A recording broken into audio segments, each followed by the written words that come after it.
안녕하세요, 라뮤나입니다. 오늘은 다소 예민한 이야기일 수도 있는 우리나라 정치 이야기를 한번 해보고자 하겠습니다. 지금 우리나라는 12월 초에 기업령이 터진 후 한 달 정도 시간이 흐른 상태입니다. 이 한 달 기간 동안 대통령은 직무를 정지당하였으며 탄핵 재판을 받고자 대기를 하고 있습니다. 이에 대통령 대행을 하던 한덕수 국무총리 또한 민주당 측에서 탄핵을 하면서 총리직 또한 정지 상태가 되어 권한 대행만 유지하고 있는 게 지금의 현 실정이기도 합니다. 또 계엄이 진행되었을 때만 하여도 대통령을 탄핵하자면서 탄핵에 찬성하는 의견들이 다수를 이루고 있었지만 시간이 흐르고 대통령도 계엄령을 한 이유에 대해서 본인만의 타당성을 말하면서 어쩌면 하소연을 하면서 민심이 약간은 탄핵에 반대하는 의견도 기사도 조금씩 나오고 있는 상황이기도 합니다. 이러한 상황 속에 대행을 하고 있던 한덕수 총리가 윤석열 대통령 편에 서서 본인의 주장을 말하자 민주당 쪽에서는 한덕수 국무총리도 탄핵을 하자는 의견이 나와 탄핵이 진행이 되었고, 이러한 탄핵이라는 것이 민주당 쪽에서 과하게 하는 것을 국민들은 지켜보면서 지금은 탄핵에 찬성하는 민심들이 조금씩 반대하는 입장에 서고 있기도 합니다. 이에 광화문에서는 탄핵을 찬성하는 의견을 가진 사람들과 탄핵을 반대하는 의견을 가진 사람들이 대립하는 횡보를 보여주고 있으며, 연령층으로 보았을 경우 계엄령 당시만 하여도 젊은 층들이 탄핵 찬성 쪽에 기울어 탄핵을 찬성한다고 외쳤지만 지금은 탄핵 반대 쪽에서도 우리나라 젊은 층의 국민들이 얼굴을 비치고 있는 상황입니다. 그렇게 지금은 계엄령 당시만 하여도 거의 9대1 정도에 가까운 탄핵에 찬성하는 측이 압도적으로 많았지만 지금은 9대1보다는 탄핵에 찬성하는 국민들이 줄어들고 있는 게 현실일 것입니다. 그렇다면 왜 지금 탄핵을 반대하는 사람들이 조금씩 늘어나고 있는 중일까요? 일단은 저는 언론이라는 게 초반에는 너무 편파적으로 계엄이라는 것에 이슈를 두었고, 경제라는 것이 계엄 때문에 안 좋다는 식으로 국민들을 어쩌면 쉽게 이해할 수 있도록, 혹은 대중이 탄핵에 찬성하는 이유가 많았기 때문에 그쪽에 편파적으로 많은 보도를 한 것이 가장 큰 이유였다고 생각을 하고 있습니다. 그렇게 되니 정치에 관심을 가지지 않았던 사람들조차 지금 경제가 좋지 않았던 것은 알고 있기 때문에 이 탓을 당연히 대통령이 짊어지는 것은 맞았고, 그렇게 대통령 탄핵에 찬성하는 의견이 많아지는 것은 당연했을 것입니다. 그렇게 정치에 관심을 가지지 않았던 다수의 사람들도 탄핵에 찬성하는 편에 섰던 것이 바로 첫 번째 탄핵 찬성 의견이 9대1 정도로 압도했던 이유였던 것이죠. 그렇게 되니 민주당은 이러한 것을 더 이용하면서 몰아세우기도 하였고, 어느 정도 이러한 과정에서 민주당에서는 정치적 혹은 본인들의 성격이 보이기도 하면서 어쩌면 이러한 독재적인 모습이 지켜보고 있는 국민들에게 좋은 영향을 끼치지 못했고, 그렇게 탄핵에 반대하는 의견들이 조금씩 피어나기 시작을 한 것일 수도 있습니다. 그렇게 저는 12월 초 대통령 계엄령이 있는 후 정치에 대해서 잘 안다고는 할 수 없지만 경제는 정치와 밀접한 관계에 있는 것은 사실이기 때문에 윤석열 대통령이 계엄령은 어떻게 보면 뜬금없이 선언을 하였다고 생각하는 사람들도 많았고, 이에 계엄령이 실패로 끝이 난 후 대통령을 탄핵하자는 의견이 언론이 다수로 이루어지고 있다고 하였다고 영상에 올리기도 하였습니다. 또한 부결이 되면서 국민들은 탄핵 투표에 찬성을 하지는 않은 국회의원들을 마녀사냥하고 있다고 하면서도 탄핵을 하고자 시위를 하고 있는 게 지금의 현 상황인 것 같다고 말을 이어가기도 하였죠. 더 영상에서 제가 했던 말을 이어가자면, 우리나라 경제에 있어서 우리나라 경제가 지금 그렇게 좋지 못하게 돌아가고 있는 이러한 상황에서 국민들은 이 책임을 대통령에게 묻는 것은 당연한 결과였습니다. 그러면서 경제에 관한 이야기도 말을 했죠. 지금의 경제 상황에 있어서 코로나 이후에 모든 나라가 돈을 많이 풀게 돼버리면서 우리나라는 다른 나라에 비해 결코 강대국이 아니었기 때문에, 이에 달러로 인한 중앙화 시스템이 발동이 되기 시작하면서 우리나라는 그렇게 좋은 영향을 받지 못하였고, 이러한 상황이 흘러갔으니 우리나라는 어떤 정치인이 정치를 했다고 한들, 진보나 보수나 어떤 대통령이 정치를 했다고 한들 내수에 의해서 경제를 살리는 것이 아닌 자원이 한 방울밖에 나오지 않는 수출로 인한 경제 성장을 해야 하는 나라임은 어떤 정치인이 정치를 했음에도 분명했기 때문에 어쩔 수 없이 지금과 같은 상황이 일어났다고 저는 보고 있다고 말이죠. 우리나라만 경제가 못 살고 있는 것이 아닌 것은 조금만 찾아봐도 알 것입니다. 영국도 망해가고 있고 프랑스도 망해가고 독일도 그렇듯 유럽 대부분의 나라들이 지금 못 살고 있다는 것 말이죠. 이러한 유럽 나라들도 우리나라처럼 정치를 못해서 지금 이러한 상황에 처했다고 볼 수 있을까요? 그렇지 않을 것입니다. 정치를 아무리 잘했다고 한들 결과적으로 못하게 보였을 것입니다. 지금처럼 말이죠. 코로나는 누구도 예상하지 못한 블랙스완적 상황이었습니다. 누구나 예측이 가능한 상황이 아니었다는 것입니다. 우리의 힘으로 어떻게 돌아가지 않는 이러한 상황 말이죠. 이것은 어쩔 수 없습니다. 또 이렇게 된 상황을 정치에 있어서 당연히 대통령이 책임을 물어야 했으며 진보 쪽에서는 이것을 꼬투리 잡기 시작하면서 포퓰리즘을 일으킨 것은 어쩌면 당연한 결과였을 것입니다. 만약 상황이 바뀌어 진보가 자리를 잡아 대통령이었고 보수가 야당이었어도 지금과 같은 상황이 일어났을 확률은 매우 높았을 것이고 말이죠. 그렇기 때문에 우리나라에서 일어난 지금의 상황은 어쩌면 당연한 상황이었을 것입니다. 우리나라뿐만 아니라 미국을 제외한 대부분의 나라가 못 사는 것은 당연한 상황이었을 것입니다. 그렇게 지금에 못 산다는 것은 자의적으로 못 살 수도 있긴 하지만 세계는 절대 혼자 살아가는 것이 아닙니다. 상대적으로 흘러가고 있다는 것이죠. 그렇게 지금의 경우는 자의를 떠나 어쩔 수 없이 대부분이 힘든 경우일 것입니다. 그렇기 때문에 어쩌면 이러한 가불기에 걸리게 된 상황에 하나의 판단을 했어야 했고 우리나라는 그것이 계엄령이었을 수도 있었을 것입니다. 왜? 지금 같은 어려울 때에는 초심으로 돌아가 때로는 독재로 이것을 하자 하면 그냥 일단 해서 해결책을 방안해야 하는데 이것을 하자 하면 야당에서는 태클을 걸게 되니 무엇 하나 시도를 하지 못하고 이도저도 못하고 그냥 경제는 나빠지게 되기 때문이죠. 그렇다고 지금 보수의 편을 드는 것은 아닙니다. 지금까지의 임기에 있어서 기회는 분명 있었으니까 말이죠. 하지만 이러한 가불기에 보수가 잘못을 했다, 민주가 잘못을 했다 판단을 하는 상황이 참으로 안타깝습니다. 이것 어쩌면 미국 우선주의 때문에 일어난 결과이니까 말이죠. 우리가 수출국으로 나라의 경제를 살아가야 하는 나라이니까 말이죠. 코스피만 하여도 우리는 대부분 경제에 예민한 반도체, 자동차, 배터리 이러한 성장에 몰빵이 되어 있는 수준이기 때문에 경제가 안 좋으면 다른 나라에 비해서도 더 많은 타격을 받는 것은 사실이기 때문입니다. 이처럼 계엄령 때에 모든 언론과 의견들이 대통령 탓으로 쏠리기 시작하면서 대부분의 국민들은 초점을 다소 잃었다고 보여졌지만 시간이 흐르면서 대통령도 연설문도 하면서 점차적으로 국민들도 이 계엄령이라는 것에 관심도 생기기 시작하였고 정치에도 조금씩 검색을 하면서 본인의 의견과 대입하면서 지금의 상황을 이해하려고 많이 노력을 하기도 한 듯 싶습니다. 그렇게 국민들이 눈을 뜨기 시작하니 한 달이 된 이 시점에서는 계엄령이 터진 시점과는 많이 상반된 분위기를 띠고 있는 것도 사실이기도 합니다. 즉 국민들이 조금은 경제와 정치를 알아가고 있다고 생각을 하고 있습니다. 지금까지 어떤 대통령도 포퓰리즘이 짜놓은 프라임에 피하지 못했다는 것을 말이죠.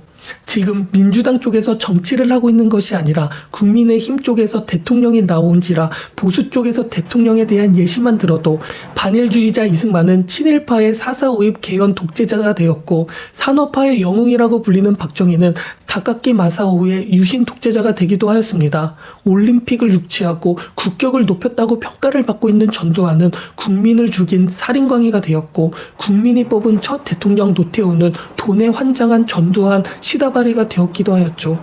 이러한 것들 국민이 점차적으로 알아가고 있는 게 지금 현 상황이 아닐까 싶습니다. 이러한 것들 국민이 점차적으로 알아가고 있는 게 지금 현 상황이 아닐까요? 이뿐만이 아닌 셀러리맨 성공신화 아이콘 이명박은 BBK 주가 조작범 부패 정치인이 되었으며 애국보수의 상징 박근혜는 최순실의 아바타가 되기도 하였습니다. 이렇게 앞으로 보수 진영에서 그 어떤 대통령이 나와도 이렇게 앞으로 진보 진영에서 그 어떤 대통령이 나와도 역대 최악의 지도자로 낙인을 찍힐 뿐일 것입니다. 이게 지금 벌어지고 있는 사실이기도 하죠. 진보와 보수를 말하고자 하는 이야기가 아니라는 것은 알 것입니다. 강력한 리더십이 있다면 소통 부재의 독재자로 남을 것이고 타협의 리더십이 있다면 우유부단 무능력의 대통령으로 남을 것입니다. 자식이 있다면 자식 특혜로, 자식이 없다면 부인의 비리로, 부인이 깨끗하다고 한들 처가의 비리로, 자식도 부인도 없다면 측근이 비리를 했다고, 말을 잘하면 거짓말쟁이로, 말이 어눌하다면 말실수로, 경제가 좋으면 부패 스캔들이 터질 것이고 경제가 나쁘면 경제가 망했다고 하면서 어떻게든 엮을 것입니다. 윤석열 대통령이 과연 불통의 리더가 맞을까요?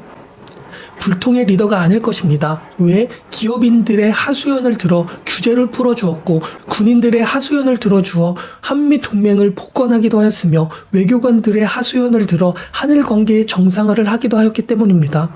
윤석열 대통령은 오직 내로남불 선동꾼과 불통을 했을 뿐이었을 것입니다.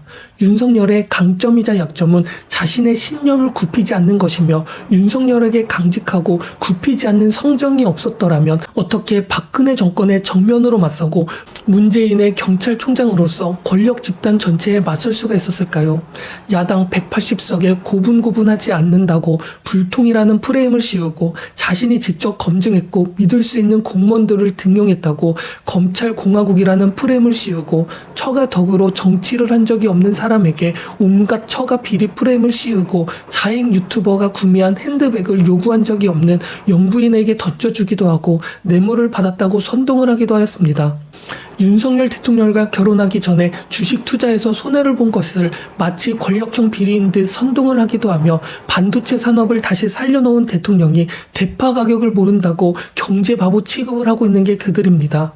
정치가 원래 선동꾼의 노름판이지만 대한민국 정치는 철저한 프레임 옥타곤이며 수단과 방법을 가리지 않고 상대를 프레임에 가둬야 승리를 하는 구조가 되어 있습니다. 이것을 이제 여러분들도 점차 알고 있는 것이 지금의 현 상황이기도 하고 말이죠.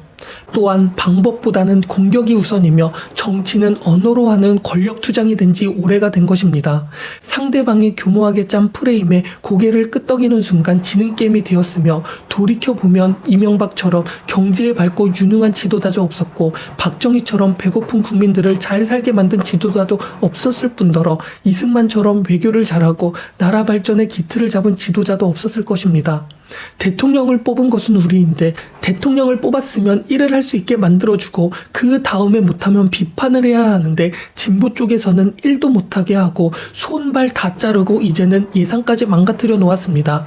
22대 국회 출범 이후 10명째 탄핵이 진행이 중이며 내년 예산 마약 수사, 군 예산, 청년 일자리, 재해대책 예비비, 심해가스 전 사업 개발까지 싹 다 틀어막고 총 4조 1천억을 삭감을 한 것입니다.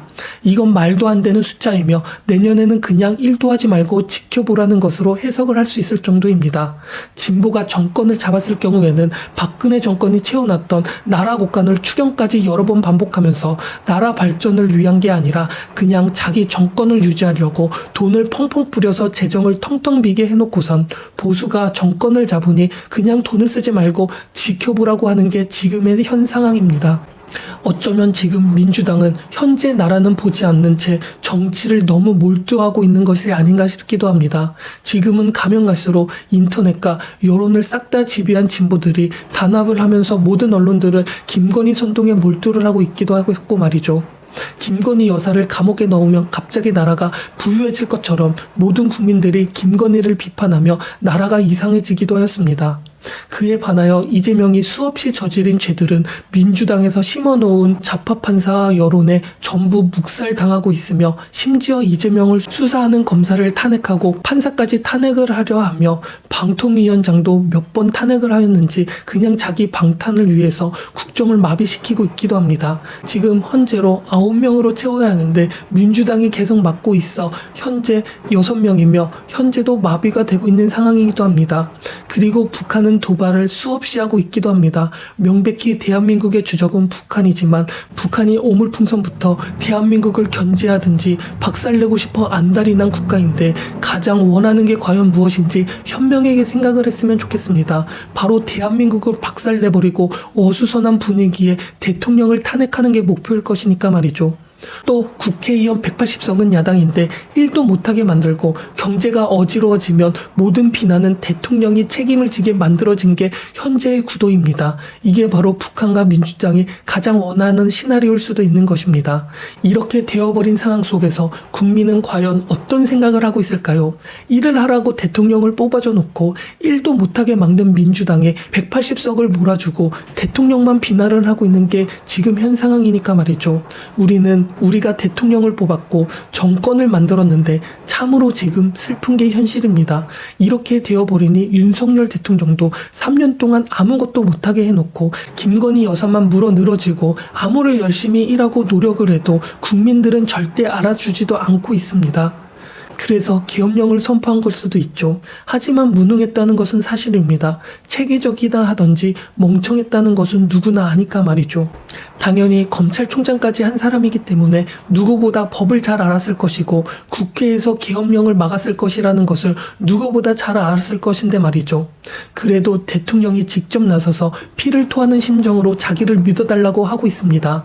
정말 일을 하고 싶어하는 대통령이 심각성을 알아달라고 선포를 할 수도 있는 것입니다. 우리나라는 지금 명백한 휴전국가입니다. 북한은 언제든지 우리나라를 전복시키려고 노력을 하고 있다는 것만 분명히 아셨으면 좋겠습니다. 그럼에도 불구하고 탄핵에 찬성을 하는 분들이 많이 있습니다. 법치주의 이념 아래 상권 분립을 수호하며 전행을 일삼지 못하게 지켜왔고 윤석열 대통령이 계엄령을 포고하고 법치주의를 파기했다고 생각을 하시는 것 같습니다. 하지만 정답은 아닐 것입니다. 왜? 계엄령 선포 배경인 이미 망가져버린 상권 분립, 사법부의 타락과 국회의 부패는 쏙 빼놓고 이야기를 하고 있으니까 말이죠. 저는 이미 국회 기능이 상실이 되었다고 생각을 하고 있습니다. 입법부 역할을 하는 국회가 국민의 권익을 대변하는 게 아니라 어느 순간부터 죄지은 야당 국회의원을 위한 법을 만들고 있는 기관이 되었습니다. 자기 편을 감싸는 법안을 발의하고 자기들이 벌인 구린 일을 조사하려는 검찰 및 정부 인사들을 다 탄핵을 해서 그게 벌써 22번째입니다. 이전의 정부들은 많아봐야 3번, 4번인데 말이죠.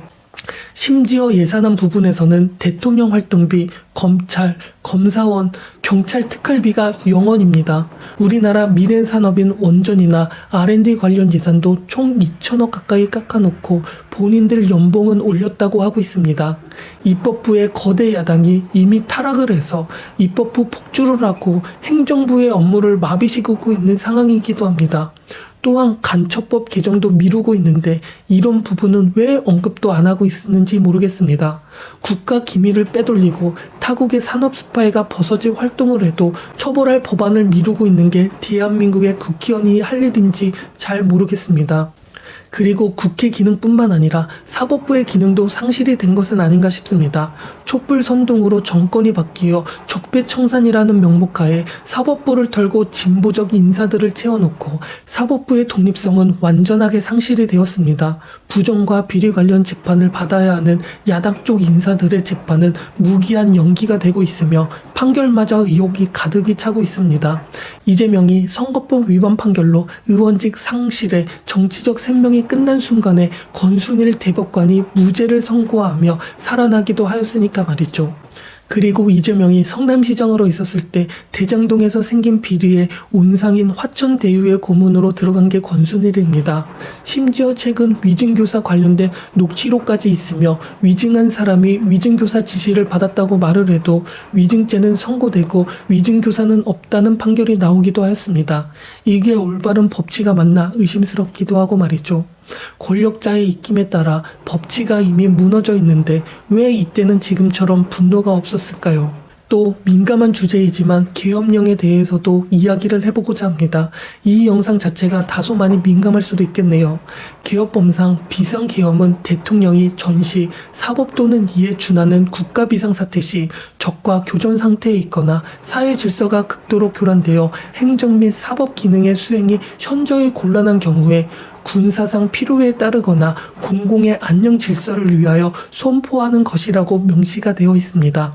이에 마지막 문장을 보면 왜 이번 계엄령에 있어서 비상계엄의 당위성이 있었는지 요건이 성립이 될 수 있는지 이해를 할 수 있을 것입니다. 국제 정세는 급박한데 대한민국 내부는 상식이 통하지 않는 나라, 삼권 분립이 망가지고 행정부의 족쇄만 달려 마비시키려는 정국에 대통령이 이것을 뿌리 뽑고자 자신의 권리 있는 계엄령을 선포한 것은 아닌가 싶습니다.